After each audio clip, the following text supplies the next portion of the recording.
여러분 안녕하세요. 미술랭 가이드 정쌤입니다. 미술 임용고시랑 디자인 임용고시를 수업하고 있는 정쌤입니다. 이름이에요. 자, 오늘도 미술랭 가이드 맛깔스럽게 중요한 내용 한번 정리해 보겠습니다. 다음 페이지요. 자, 계속 이어서 한국 미술사 중에서 회화를 공부하는데요. 오늘 회화 네 번째 시간이 되겠습니다. 그래서 조선시대 회화로 넘어왔습니다. 일단 조선시대 같은 경우는 유교적인 이상국가를 지향하려고 1392년 개국했고요. 회화에 관한 일을 전담하는 도화서가 설치되어 있습니다. 도화서가 세종조 때 도화원에서 도화서로 바뀐 겁니다. 그래서 원래는 고려 때 도화원이었어요. 그랬다가 도화서로 바뀌었죠. 그렇게 보자면 우리나라 회화에 관련된 관청 전체에서 최전이라고 하는 통일신라 관청, 그 다음에 고려, 그 다음에 조선 이렇게 넘어가는 이 과정을 좀 알아둘 필요가 있겠고요. 심세 중엽을 전해서 초기, 중기로 나눌 수 있고 후기는 10세기 말경부터 19세기 말 대연적게 이어집니다. 요거를 다시 정리를 해드리면요.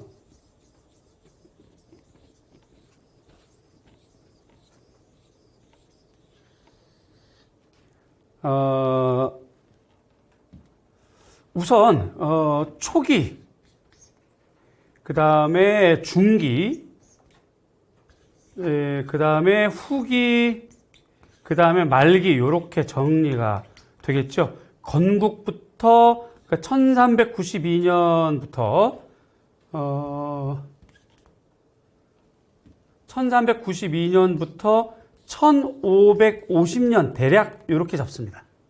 이렇게 잡고요. 1550년부터 대략 1700년 이렇게 잡습니다. 그러니까 이게 이제 16세기부터 중기로 이렇게 나눠진다는 얘기고요. 이렇게 되면 이제 1701년이니까 18세기가 되겠죠. 그죠? 그래서 여기가 그 다음에 이제 1850년, 그 다음에 말기, 그 이후 이렇게 진행을 하는데 꼭 정해진 건 아니에요. 이거를 그냥 전기, 중기, 후기 이렇게 나누는 학자도 있어요. 어느 쪽이든 상관없습니다. 이렇게 보시면 되겠고, 그 다음에 이제 여기서 중요한 것이 하나 좀 있는데요.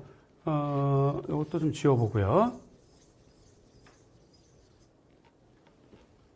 고려시대랑 조선시대 회화를 구분할 때 조선시대 같은 경우는 일단 국왕 중심의 왕권, 왕 중심, 왕권 사회로 보시고 한편 왕권과 다른 양반 사회로 보셔야 되고요. 그 다음에 양반과는 다른 서민 사회, 그 다음에 고려부터 넘어왔던 불교, 이렇게 하나, 둘, 셋, 네 개를 중심으로 조선시대 회화가 전개가 돼요. 도화서 같은 경우는 왕권의 명령으로 모사, 진상, 분차를 하기 때문에 도화서는 왕권 문화로 보셔야 됩니다. 무슨 얘기냐면 역대 한국 미술사 기출문제를 놓고 봤을 때 전부 여기로 구분됩니다. 이렇게요. 그래서 도화서 화원이 그렸거나 아니면 그 차비대령 화원이 그리면 왕권 사회로 중심으로 낸 문제. 그 다음에 산수화라든가 문인, 사대부 문인화 같은 경우는 여기 사회. 그다음 풍속화 같은 경우는 여기. 민화 같은 것도 여기. 그 다음에 불교회화. 이렇게 구분되죠. 이거 이상으로 구분되지는 않습니다. 이런 것이 조선화의 특징하는 것 잊지 마시고요. 자, 그 다음 보겠습니다. 자, 먼저 몽유도원도와 요게 지금 조춘도입니다. 이건 곽희 이곽파라고 하는 곽희의 이 조춘도 북송시대죠. 빠른 봄이란 뜻이에요. 그러니까 나뭇잎이 별로 없는 상태입니다. 일단 이 이곽파 곽희의 화풍을 이어받은 것이 바로 이렇게 몽유도원도이고요. 안견이 되겠죠. 따라서 안견 같은 경우는 첫 번째 안견 화파와 곽희파 특징이 중요합니다. 요건 생기초. 두 번째는 안견파의 독자성이 여기 중요합니다. 이게 더 중요하죠. 이런 거는 수업 시간을 통해서 만나볼 수 있을 거고요. 자세히 알려드리겠습니다. 일단 우리는 곽희파와 중심이 됐던 안견 내용을 좀 볼 건데요. 몽유도원도입니다. 그죠? 중국의 이념화된 정형산수라고 그래요. 딱 틀이 박혀 있는 어떻게 뭐 주산과 보조산, 군산, 임금군자, 군산, 신하산 이렇게 나누어지는 틀에 박혀 있는 거를 바로 정형산수라고 하는데 정형산수 형식을 띄고 있고 그 다음에 안평대군의 꿈속에 거닐던 도원경을 그린 작품이고요. 그 다음에 송대, 원대 곽희파도 있거든요. 조맹부의 제자들을 원대 곽희파라고 그래요. 또는 원대 이성파라고도 하죠, 보통. 그런 화풍과 고려 후기 양식을 반영했다라고 하는 것. 한편 북송산수와의 이지적 질서를 근간으로 쉽게 말해서 곽희파 영향을 그대로 받았다라고 하는 부분이에요. 그 다음에 경무를 덧붙이는 형식, 원대 곽희파 가깝다는 것. 산악의 굴곡진, 치형돌기, 암석답의 중첩대 형태는 13세기 고려불화 표현을 계승한 것이다. 요거 아주 중요한 내용들 되겠어요.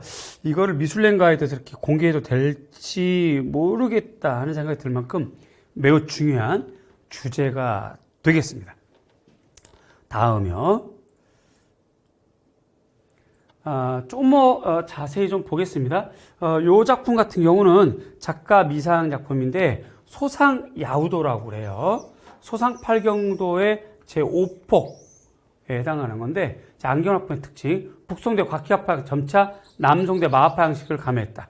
원대회화처럼 절충적이고 종합적인 성격을 띠는 화풍이다. 굴곡이 심한 강렬한 형태의 경물들과 높고 험하며 넓고 먼 경관의 대비적인 구성이다. 화면 바탕과 묵조의 대조효과, 천지 자연의 조화 질서를 담고 있다. 이상적인 자연 경우를 위해서 작가와 대상 간의 직접적인 교류가 배제된 채 형식과 격조를 추정하는 방향으로 좀 관습화되었다. 그런데다가 17세기에 유행하는 절파, 이게 조금 일찍 들어오죠. 16세기, 15세기 말 그렇게 들어오면서 10세기 크게 유행하게 되는데 일단 처음에 들어왔을 때 절파가 들어오는 것을 수용하기에 따라서 점차 화면이 평면화되고 짙고 있던 묵조에서 장식화되는 경향을 보인다. 굉장히 중요하고 심도 있는 내용까지 해드리는 겁니다. 더 이상 할 거 없어요. 그래서 이제 15세기에서 16세기, 17세기로 변화되는 것이 안견파의 변화 양상인데 요거는 한 번 시험이 나온 적이 있고요. 이직 문제로. 보다 더 구체적으로 안견파 내용은 이게 처음입니다. 요거 잘 기억해 두시면 피가 되고 살이 되지 않을까 싶어요. 다음이요. 자, 조선 중기입니다. 오늘 이제 중기까지 하고요. 다음에 이제 후기와 말기 거쳐서 근대로 한 다음에 회화가 끝나면 이제 건축 이렇게 이어져 나갈 생각입니다. 일단 조선 중기는 살림 세력이 확대가 됩니다. 지배 이념이 성리학이 굉장히 좀 심화되고요. 문사들의 중국 항주, 서호에 대한 동경의식이 생기고 또 명대 절팍의 표현성이 강한 수묵화가 성행합니다. 김씨, 이경훈, 이진, 김명국 등으로 이어지는 요 흐름들은 자연을 향유하는 그림 속 인물이 주제의 핵심으로 부각되죠. 요게 조선 초기에는 없었던 겁니다. 구도와 필목과 명대국의 절파 양식을 토대로 좀 더 평면화되고 조선화되는 특징을 보이는 조선 중기회화의 특징이 되겠고요. 그 다음 작품 볼까요? 네, 요걸 이렇게 좀 해봤는데, 재밌네요. 자, 대표 작품. 조선 중기 대표 작품. 김씨의 동자, 견요도입니다. 심수의 후반. 비단의 담체예요. 비스듬히솥은 주봉, 어머, 오타. 아까 없었는데 언제 생겼니? 주봉입니다. 주봉. 큰 봉우리를 말하는 거죠. 커다란 소나무, 강렬한 묵저지배는 흑백대비 효과, 도끼 자국 같은 부벽준, 요게 중요하죠. 거친 붓질. 그 다음에 이제 절파풍의 그림이 바로 요 작품의 특징이 되겠습니다. 다음이요. 자, 오늘 요만큼 할 건데요. 조선시대 회화는 초기, 중기, 후기, 말기로 그 다음에 근대로 구분해서 각각의 대표 작가, 그 다음에 화풍, 기법, 이렇게 좀 정리를 하시면 도움이 될 겁니다. 특히 각 시대 중국 화파가 영향을 각각 줬어요. 다 줬죠? 이렇게요. 요거에 대한 특징, 그 영향 등을 우선 분석하는 것이 중요하고요. 그 다음에 작품별로 기법, 그 작품이 담겨있는 상징 등을 꼼꼼하게 정리하면 크게 도움이 될 것 같아요. 자, 그래서요. 오늘도 이렇게 혼자 가기 힘들 때 여러분과 함께 달리는 정샘이 있습니다. 오늘 한국미술사 회화 4번째 시간 이렇게 마치겠습니다. 여러분 고맙습니다. 열심히 하세요.